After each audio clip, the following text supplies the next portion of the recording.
বিসমিল্লাহির রহমানির রহিম। সম্মানিত শিক্ষক মণ্ডলীগণ, আসসালামু আলাইকুম। ওয়েব বাজার বিডির পক্ষ থেকে আন্তরিক অভিনন্দন ও শুভেচ্ছা। আজকের এই ভিডিওতে দেখব আমরা কিভাবে নোটিশ ছাত্রদেরকে আমরা নোটিশ দেব। সেই নোটিশটি ইন্ডিভিজুয়াল তাদের ছাত্রদের ক্লাস অনুযায়ী চলে যাবে। তো আমরা সেই ভিডিওটি দেখব। এখানে যে একটা প্রতিষ্ঠানে আমরা নোটিশ আমরা দেব। তো এখানে শো নোটিশে আমরা যখন ক্লিক করছি, এখানে আপনারা দেখুন।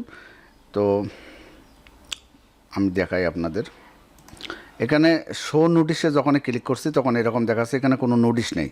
তো আমরা অ্যাডমিনে লগ ইন করছি। এখন আমরা এখানে অ্যাড নোটিশে ক্লিক করব। তো অ্যাড নোটিশে আপনি এখানে যে কোনো নোটিশ দিতে পারেন, যে প্রথম শ্রেণী প্রবেশপত্র বিতরণ হচ্ছে, হ্যাঁ।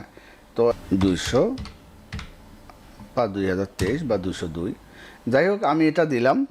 এখানে একটা জিনিস আপনারা লক্ষ্য করুন, আমি টাইটেল দিলাম, এখানে ডিসক্রিপশন যা লেখা দিচ্ছে তাই লিখলাম। এখানে আমি কাকে দেব, হ্যাঁ, এটা আমাকে আগে এই জিনিসটা ভালো করে জানতে হবে যে আমি কাকে দিচ্ছি।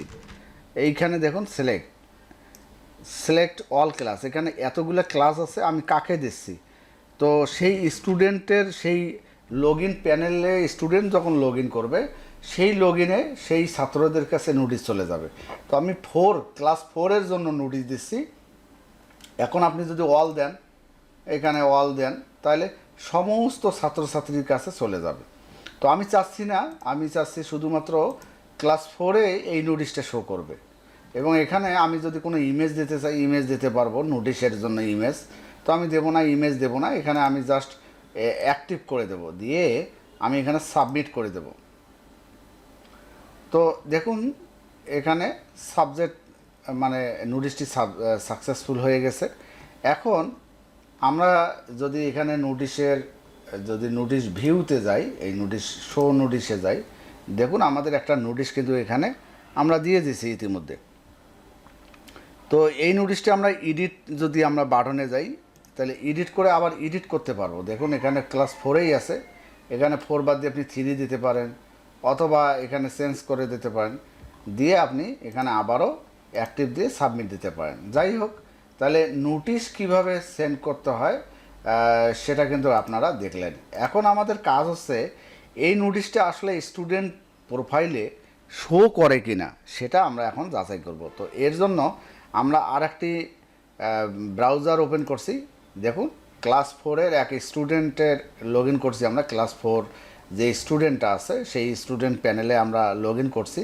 তো স্টুডেন্ট প্যানেলে লগ ইন করার পর এখানে দেখুন আমাদের সর্বপ্রথম হোম পেজে ক্লিক করতে হবে। এখানে হোম পেজে ক্লিক করতে হবে। তো হোম পেজে ক্লিক করলে আমাদের এইখানে দেখুন উপরে দিয়ে এই যে নোটিশটি চলে যাচ্ছে, হ্যাঁ, এই যে নোটিশ যেটা আছে এইখানে এটা স্ক্রল করবে। এই যে নোটিশটা দেখুন, এটা স্ক্রল করবে। আপনারা ভালো করে দেখুন, এই নোটিশটা স্ক্রল করবে। এই নোটিশটা এখানে শো করবে না, এই নোটিশটা এখানে শো করবে না।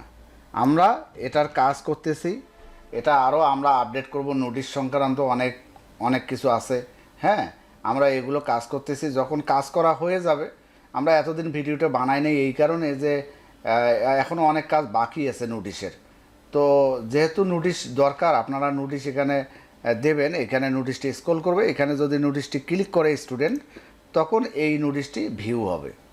দেখুন ওই নোটিশটি এখানে কিন্তু ভিউ হয়ে গেছে। এখানে যদি ইমেজ থাকতো তাহলে ইমেজ দেখা যাইতো, হ্যাঁ, এবং এখানে বিস্তারিত আপনি পিডিএফের ফাইল বা ইউটিউবের লিঙ্ক এখানে দিতে পারবেন, দিলে এখানে সেটা শো করবে। যাই হোক, তাহলে নোটিশ কিভাবে শো করে সেটা কিন্তু আপনারা দেখলেন। এখানে নোটিশে যদি আপনি ক্লিক করেন নোটিশে, তাহলে কিন্তু নোটিশের কোনো লিস্ট এখানে নাই, ঠিক আছে। আমরা সেই নোটিশের আমরা যে নোটিশগুলো দেব, আমরা পরবর্তীতে নোটিশের কাজ করব। এখানে নোটিশের লিস্ট থাকবে সুন্দর। পরবর্তীতে যখন করব তখন আপনারা নোটিশের বিস্তারিত ভিডিও পাবেন। আপাতত নোটিশটা পুশ করলে এখানে আর্জেন্ট যে নোটিশ আছে এই স্ক্রল করবে, এখানে ক্লিক করলে সেই নোটিশটি ভিউ হবে। তো নোটিশের আরও কাজ হবে। এখানে নোটিশ শো করে না, অনেকে বলতেছেন কেন ভাই শো করে না নোটিশ। তো আমরা নোটিশের কাজ করতেছি। এখানে অল নোটিশ ক্লিক করলে ভিউ নোটিশ শো হবে এবং নোটিশ কতগুলো সেটা দেখা যাবে। আপগ্রেড নোটিশ কিছু এখানে দেখা যাবে। তো এটা নিয়ে আমাদের কাজ চলতেছে, হ্যাঁ, এটা চলমান কাজ। আমরা কাজ হলেই আপনাদেরকে আপডেট ফাইলগুলো দিয়ে দেব। হ্যাঁ, এখন চলমান, এজন্য আমরা ভিডিও বানাইনি। তারপরও এক শিক্ষক আমাদেরকে বলছেন যে এখানে নোটিশটি কিভাবে শো করে সেটা আমি দেখিয়ে দিলাম। ধন্যবাদ সকলকে, ভালো থাকবেন, আল্লাহ হাফেজ।